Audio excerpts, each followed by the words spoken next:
My name is Mia Yates. I'm 23 years old and work from home. I have a kind older brother, 5 years my senior, who is currently engaged. His fiancée is named Natalie, and she's 26 years old. Her personality is the complete opposite of mine. Whereas I'm not good with interacting with people, Natalie is very lively and easily makes friends. Natalie has already become close to our parents and often comes to our house alone. Today, too, she came without contacting us in advance. When the doorbell rang, my mom knew it was Natalie and greeted her with, "Welcome." Natalie came into the living room with my mom, saying, "I'm back." Then she looked at me with a baffled expression. "Mia, you're still at home?" She spoke without even greeting me. I replied, "I'm working from home," to which she retorted, "Enough with that, you need to get a job." Unable to argue, I decided to retreat silently back to my workspace. My room is a soundproof room, added to our existing house. I received permission from my parents and designated the layout myself. It's my favorite place. Of course, I paid for all these modifications myself. This room is my castle, so I keep it locked and don't let anyone in. To enter, one must unlock the soundproof door and open another door inside. As soon as I entered, I vented my frustrations, exclaiming, "I told her I'm working! Why does she make me repeat myself?" Since I couldn't say it directly to Natalie. Shouting until I felt relieved helped me to forget the unpleasantness. Around lunchtime, a small light bulb that serves as my bell in my room started to blink. Thinking it's probably time for lunch, I left my room and headed to the living room where lunch was already prepared at the dining table. My mom said, "Let's have lunch together," so I sat down at my usual spot, only to find Natalie sitting across from me looking displeased. "You get hungry even though you don't work. Don't you ever think about making your father and mother feel at ease? You're just like a parasite." I silently kept my head down and listened to Natalie's words. Once my parents sat at the table and said grace, I also said grace and started eating. Natalie seemed unhappy with my parents, who didn't scold me even though I didn't work. "Your father and mother are too lenient with you, Mia. I can't feel secure about marrying into this family if this continues." She continued eating her lunch angrily. My parents smiled and said, "Don't worry, just marry into our family." But Natalie didn't seem satisfied and continued to express her concerns to them. "I can't be reassured. What happens if you two can't take care of Mia anymore? Do you expect me or my future children to look after her?" She assumed I'd be a shut-in for life, leeching off others, so I stopped eating and hung my head low, mentally contradicting her claims. Seeing this, my mother told Natalie, "Mia does work, you know. Don't worry." But Natalie wouldn't stop. At 23, look at her appearance. Braided hair, thick glasses, and always wearing sweats. Who would believe she's working, looking like this? Frustrated, I countered in a soft voice. "Appearance has nothing to do with work." This seemed to upset her even more, and she grew angrier. "Well, what kind of job do you do then? Say it," she demanded, glaring at me. I became so scared that I couldn't say anything. It was my mother who answered for me.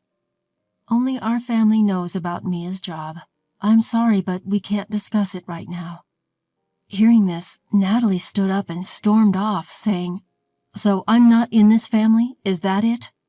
I apologized to my parents for causing such a scene. My father reassured me. "Don't worry about it, Mia. Just do what you love," he said, with a smile. I lightened my heart and I decided to continue with dinner. Over the meal, I proposed, "After my brother's wedding, I'll make sure I can tell Natalie about my job." My parents seemed to agree and their expressions eased up, saying, "That might be a good idea." After lunch, I started working again once the cleanup was done. In the evening, as usual, I went grocery shopping with my mom while my father tended to the vegetables in our garden, watering and preparing for harvest. When my mom and I returned from the supermarket, we found Natalie in tears in the living room, with my father seated beside her. Worried, my mom asked, "Natalie, what's the matter? Why are you crying so much?" Natalie clung to my mother and sobbed even harder, unable to speak. Seeing the troubled look on my father's face, I asked him what had happened. I heard a loud noise from inside the house when I was in the garden. I rushed toward the sound. He trailed off, pointing to a crowbar and hammer lying on the table. Instantly, I realized it's my room and ran towards it. When I arrived at the front of my room, the door was badly damaged, as if someone had tried to force it open with a crowbar and a hammer. I was frozen in place, a mix of shock and fear gripping me. Then my father contacted my brother who lived in the company dormitory. Seemed that my brother promised to rush over after his work, so I told my father, I'll stay in my room until my brother arrives, and decided to calm down in my room. After settling down in my room, I called my company and was able to get permission to inform my future sister-in-law, who would soon become part of our family, about the nature of my job after their marriage. Seeing the room light flicker, I figured my brother had arrived. When I left my room, I was surprised to see my brother already at the door and let out a gasp. With an apology, "Sorry to startle you," my brother said, not looking at me but at the door. I imagined he must have been shocked by what Natalie had done. When I told him, "Don't worry about it, I'll replace it myself," he responded, "No, that won't do. Natalie will compensate for this." Taking my hand, my brother led me to the living room where Natalie and my parents were. As soon as we entered, he addressed Natalie. "I had no idea you were capable of such violence." Everyone stared at my rarely angered brother. He demanded, "Apologize to Mia properly and compensate for the door." Natalie began to apologize tearfully to my brother, saying, I'm sorry, but my brother snapped, "The apology is not for me," and glared at her fiercely. I told my brother, "It's okay now," but my brother didn't take his eyes off Natalie. Natalie turned to me, knelt down, and apologized. "I won't do something like this again. I will compensate for it." I accepted her apology and decided to put the incident behind me. But I wanted to know why this had happened, so I asked Natalie. She replied, "I thought if I didn't have a place to hide, I would have to work." Hearing this, I wondered whether I should tell her about the nature of my job before the wedding, which troubled me. However, it would go against company policy, so I decided not to say anything for now. Tense atmosphere between my brother and Natalie bothered me, so I brought out 2 live concert tickets from my room and handed one to each of them. Looking at the tickets, Natalie exclaimed, "These are for Aim's concert," and turned bright red with excitement. She turned to my brother and said, "Let's go." Her face was filled with joy. My brother asked me, "Are you sure? These are hard to get." When I replied, "I happened to get them. You can use them as a peace offering if you'd like." My brother also looked delighted. Seeing them so happy made me feel joyous too. From there, the good vibes returned as before. Everyone was able to forget about the damaged door and enjoy their meal. On the day of the live concert, while I was out, it appears that Natalie had excitedly visited my house to express her gratitude to me. Since I, who was usually home, wasn't there, Natalie seemed to say to my parents, "Enjoy. Finally, Mia has decided to work outside," and "It was a great day, the concert was great, and since Mia decided to start working, I'm happy," before she left. After the concert, I received a call from my brother who had separated from Natalie due to a company drinking party. My brother was thrilled, saying, "The concert was great," and continued that Natalie is actually a huge fan of AIM and has always mentioned not being able to secure the once-in-a-year concert tickets. He also mentioned that she was extremely excited to have been able to see AIM, her long-time wish, at the concert. On the way home, she seemed to have returned happily, saying, "She was adorable, she was beautiful, and her songs and lyrics were amazing." When I said, "I'm glad we made up," my brother replied, "The soundproof door we paid for as compensation cost $7,000, it seems," to which I responded, "That sounds about right." He was taken aback and exclaimed, "That's expensive." I explained to him that since it was a soundproof room I put a lot of effort into, all the components were pricey, which surprised him even more. Natalie was said to have mentioned, "The $7,000 expense hurt, but the concert made up for it. As for me, the door will be fixed, and since my brother and his friends are getting along, I felt really good about giving the ticket." However, Natalie, who still doesn't understand my work-from-home job, thought I started working outside after the concert and was happy. The moment she realized her mistake, she started calling and visiting my house daily, telling me to get a job. I was hoping to endure it until the wedding ceremony, but things only seemed to escalate. Even if I didn't want to see her until the wedding, Natalie frequently pushes the call light switch to my room. Being summoned, I leave my room and go to the living room, where she nags me with, "Get a job before the wedding," and "I don't want a jobless NEET in the family." To distract Natalie, I hand her AIM merchandise like mascots in file cases that I received from my previous company. At first, Natalie received her favorite AIM goods without question, but eventually she started to wonder and asked me, "Why do you have so much AIM merchandise?" Reluctantly, I replied, "A friend who works in relation with AIM's company gives them to me."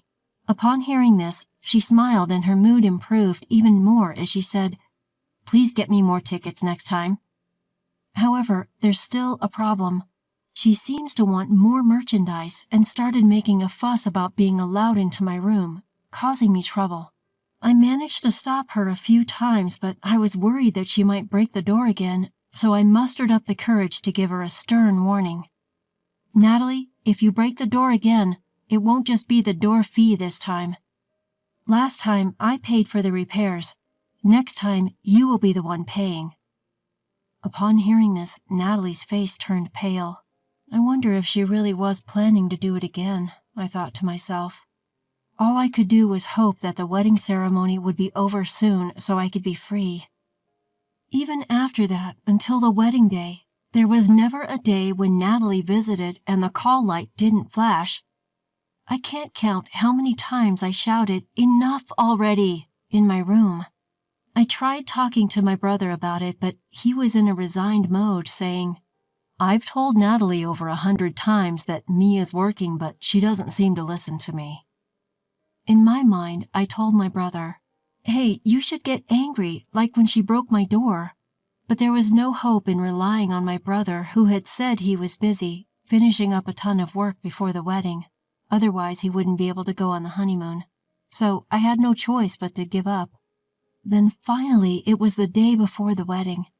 As expected, it seemed that both of our parents would spend the day before the wedding together, so we had a fun night reminiscing and looking at albums of us when we were young, with the 4 of us family members together after a long time. When I mentioned, "When I get married, my brother will have his own family, so it'll just be the 3 of us with our parents on the day before the wedding. It's a bit lonely." My brother replied, No, I'll come here and spend the day alone on that day." I was glad he said that. In that calm space, my brother's cell phone rang. It was a call from Natalie.